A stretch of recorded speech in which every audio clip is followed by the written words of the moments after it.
Dear Consul General, dear Mohit Yadav, dear Ms. Yadav, ladies and gentlemen, dear President of the Bavarian Constitutional Court, or, which I would rather say, dear Chief Justice, because I like that word, dear Indian friends and dear friends of India.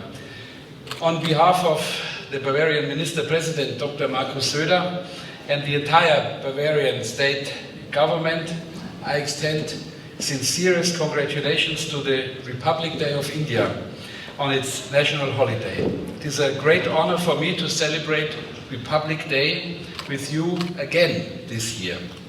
And I'm especially delighted that the world's largest democracy is celebrating its national holiday in such a festive setting at Nymphenburg Palace. Dear Consul General, we in Bavaria are very proud of our close relationships with India. I myself am most grateful for the friendship and the intensive exchange, not only between the State Chancellery and the Consulate General, but also between us personally.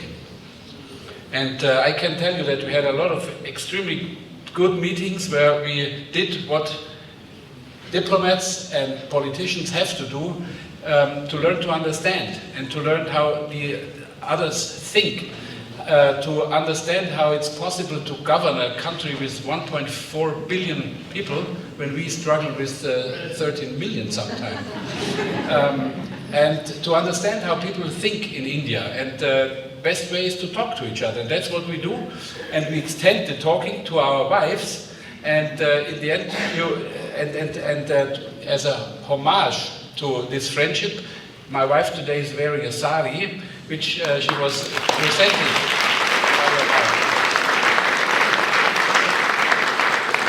Which actually makes her even prettier. So.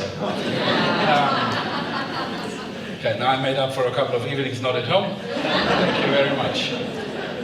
Right now, dear Consul General, Bavaria very much appreciates having India as a key partner in values, as you mentioned, and also a significant strategic partner in the region.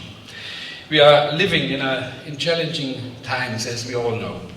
Russia's attack on Ukraine, in violation of international law, is threatening peace throughout Europe, and the atrocious and inhumane terrorist attack by Hamas against the people of Israel is shaking the already fragile security structures in the Middle East. The last 2 years have made it quite clear to us. We need international unity and solidarity to guarantee stability, peace and freedom. The global community is more important now than ever before. That is why close contact with India also at the political level means a lot to Bavaria. Just before the G7 summit at Schloss Elmau, the Bavarian Minister President Dr. Markus Söder was able to share views with Prime Minister Modi at a dinner in Munich. And we had a couple of other high-ranking meetings over the last year and over the last years. In Bavaria, we are very proud of our long-standing, close relationship with India, dating back many decades. For example, when 1988, Franz Josef Strauss already described India as a power of the future at a dinner with Prime Minister Rajiv Gandhi. Bavaria and India both address the major topics of the future with innovative spirit and a strong commitment to research. Bavaria is Germany's innovative driver. With the high-tech agenda, we have kicked off an unmatched technology initiative aimed at expanding our leading position in research. We are promoting the development of the most advanced technologies such as AI, biotechnology and quantum computing, sectors in which India plays a leading role worldwide. India has the world's largest development plan for renewable energy. Bavaria intends to be climate neutral by 2040. And India is a highly successful nation on the front lines of space exploration.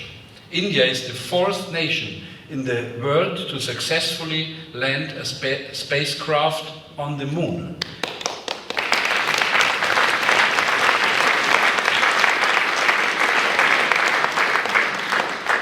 really would like to congratulate you and all of the people in India for this success, which is really stunning and is very impressive.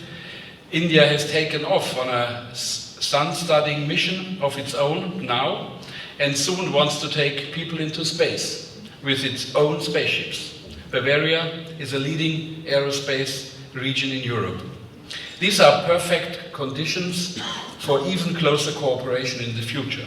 More than 1,000 Bavarian companies are already actively engaged in India, including, of course, Siemens, Adidas, BMW, MAN. In turn, the Indian entrepreneurial community is also growing in Bavaria. In the field of science, there are many flourishing partnerships between Bavarian and Indian universities. So a very warm welcome to all the university presidents here to keep up the spirit, as well as 83 cooperation projects. The TU München even runs an international office in Mumbai. I'm sure there are going to be many more opportunities for close collaboration and for both of us helping to make the world a better place. A special role in this respect is played by our partner state of Karnataka, with which we have been engaged in a particularly close relationship for many years. We have had a Bavarian representation in the state capital of Bangalore for over 20 years now. And the Bavarian Indian Center for Business and University Cooperation, BIIND, also opened an office there a good 10 years ago. I very much enjoy the many personal contacts and talks that take place frequently within the framework of this partnership, because it is the people who keep this partnership so alive. So India's constitution came into force 74 years ago. 2.5 years after the declaration of independence, India finally became constitutionally independent from Great Britain.